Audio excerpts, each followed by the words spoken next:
Hello guys, welcome to talkies today channel. ఈరోజు రీసెంట్గా థియేటర్స్లో రిలీజ్ అయిన నిశాంచి అనే మూవీ ఎలా ఉందో డిస్కస్ చేద్దాం. సో వీడియోలోకి వెళ్ళే ముందు మీరు మన ఛానల్ని ఫస్ట్ టైం చూస్తున్నట్టయితే ఒక లైక్ చేయండి, ఒక కామెంట్ చేయండి, అలాగే మన ఛానల్ని సబ్స్క్రైబ్ చేసుకోండి. చాలామంది మన ఛానల్ని సబ్స్క్రైబ్ చేసుకోకుండానే వీడియోస్ చూస్తున్నారు గైస్. మీరు సబ్స్క్రైబ్ చేసుకుని చూడడం వల్ల ఛానల్కి ఎంత ఎంకరేజ్మెంట్గా ఉంటుంది.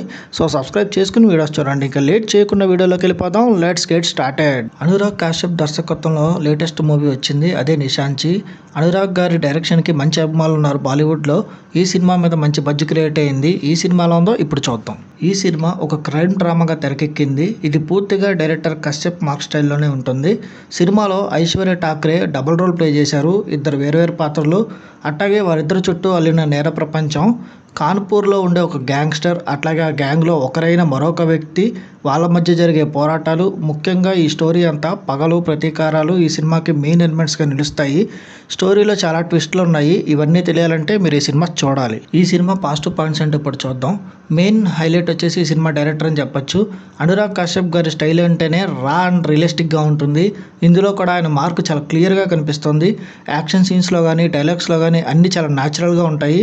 గ్యాంగ్స్ ఆఫ్ వసేపూర్ అనే సినిమా ఫ్యాన్స్కి ఈ సినిమా మంచి ఫీస్ట్ లాంటిదని చెప్పొచ్చు. ఇంకొక హైలైట్స్ వచ్చేసి నటీనటుల పర్ఫార్మెన్సెస్ అని చెప్పొచ్చు. హీరో ఐశ్వర్య ఠాక్రే అదరగొట్టేశాడు. డబల్ రోల్లో ఏమాత్రం తడబడకుండా చాలా బాగా నటించాడు. కొత్త కుర్రాడైనా కూడా బాగా ఎక్స్పీరియన్స్ ఉన్న నటులాగా యాక్ట్ చేశాడు. అట్లాగే మోనికా పన్వర్ సినిమాలో నటించిన మిగతా పాత్రలు కూడా వాళ్ళ పాత్రలకు ప్రాణం పోశారు. ఇక ఈ సినిమాకి ఇంకొక ముఖ్య హై అసెట్ ఏంటంటే సినిమాటోగ్రఫీ అండ్ మ్యూజిక్ అని చెప్పొచ్చు. కెమెరా వర్క్ చాలా అద్భుతంగా ఉంది. 2006 నాటి కాన్పూర్ని కళ్ళ ముందు చూపించారు. ఆ వాతావరణం, ఆ లైటింగు, కలర్ టోన్స్ అన్నీ చాలా బాగా కుదిరాయి. మ్యూజిక్ కూడా ఈ కథలో లీనమై సాగిపోతుంది. కొన్ని పాటలు కూడా బాగున్నాయి. ఎక్సలెంట్ బీజిఎం స్కోర్ అనేది ఈ సినిమాకి వచ్చింది. ఈ సినిమా మైనస్ పాయింట్స్ అంటే ఇప్పుడు చూద్దాం. మెయిన్ మైనస్ పాయింట్ వచ్చేసి ఈ సినిమా యొక్క రన్ టైం అని చెప్పొచ్చు. ఈ సినిమాకు ప్రధానమైన మైనస్ పాయింట్ ఇది దాదాపు 3 గంటల సేపు ఉంది. చాలా సీన్స్ సాగదీసినట్టు అనిపిస్తాయి. ఎడిటింగ్ కొంచెం షార్ప్గా ఉండుంటే బాగుండేది అనిపించింది. ఫస్ట్ హాఫ్ కంటే సెకండ్ హాఫ్ చాలా స్లోగా నడుస్తుంది. ఇంకొకటి ఈ సినిమా నరేషన్, కథ చెప్పే విధానం కొన్ని చోట్ల కన్ఫ్యూజింగ్గా ఉంటుంది. ముఖ్యంగా ఫస్ట్ హాఫ్లో వచ్చే సీన్స్ అన్నీ ఎందుకు పెట్టారో కొన్ని అర్థం కాదు. తర్వాత స్టోరీ కొంచెం ప్రెడిక్టబుల్గా అనిపిస్తుంది. కశ్యప్ పాత సినిమాల్ని బాగా ఫాలో అయిన వారికి కొన్ని సీన్స్ ఈజీగా తెలిసిపోతాయి.